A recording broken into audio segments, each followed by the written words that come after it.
The forest that learned to speak in the middle of green hills stood a forest, old as time itself. It had watched generations come and go, seen laughter, tears, and dreams. But the people of the nearby village had forgotten how to listen to it. Children running, woodcutters chopping trees, people tossing waste into the river.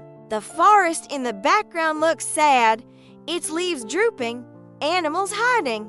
To the villagers, the forest was just wood to cut, land to take, and water to use. They didn't see the forest as alive. They didn't hear its voice. Not yet.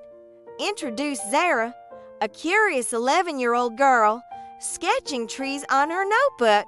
She sits under a large oak tree at the forest's edge. Zara whispering, "I wish I could hear what you're thinking. You must have so many stories." Her friends run past, laughing. Friend 1, "Zara, why are you always sitting with trees? Come play." "Zara, later. I want to finish this drawing."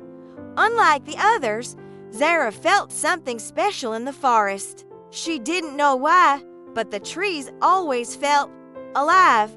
That night, a storm passes. Rain pours, thunder rolls. Then, silence. Suddenly, the great oak tree outside Zara's home glows faintly. Oak tree deep. Gentle voice. "Zara, child, can you hear me?"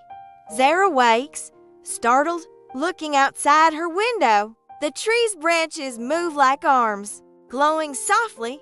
Zara amazed. You can talk, oak tree. We always could. But people stopped listening. Tonight, the forest has decided it is time to speak again. Zara runs into the forest. As she enters, every tree glows softly. Their voices rise together, some deep, some old, some whispery like the wind. Maple tree, wise female voice, "We remember the children who once played under us, singing and laughing."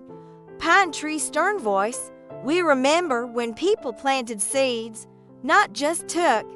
Willow tree, sad voice, "But now our roots ache, our rivers choke, our branches cry."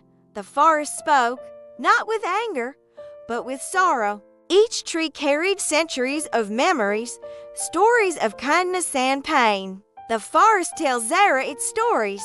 The time of friendship, children once planted saplings with their parents dancing around them. The time of harmony, villagers shared fruits, respected rivers, and left offerings of gratitude. The time of forgetting, as years passed, greed grew. Trees were cut carelessly, rivers polluted, animals fled. Zara listened, her heart heavy.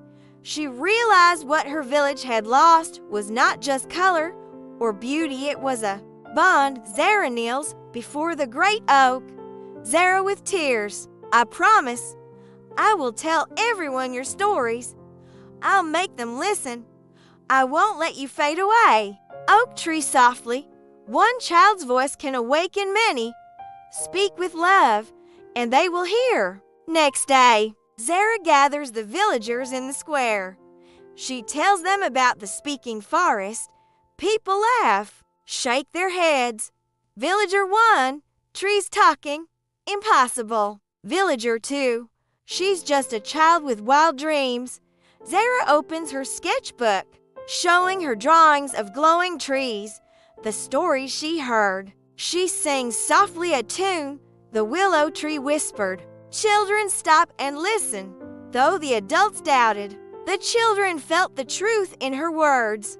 One by one, they followed her into the forest. In the forest, the children sit quietly. Slowly, the trees glow again.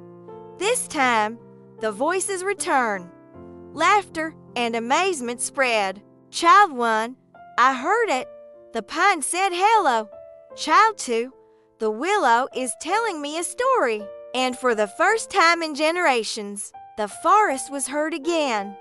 The children's joy echoed like music, and the trees swayed happily. The villagers see the glowing forest, hear the laughter, and finally believe. They begin planting new saplings, cleaning rivers, promising care. The forest didn't ask for worship. It only wanted respect. And when the people listened, it gave back its beauty shade, fruits, rivers, and songs of life. Zara sitting under the great oak, sketchbook open, surrounded by blooming flowers and laughing children. The forest hums with soft voices. Moral: nature speaks to those who listen.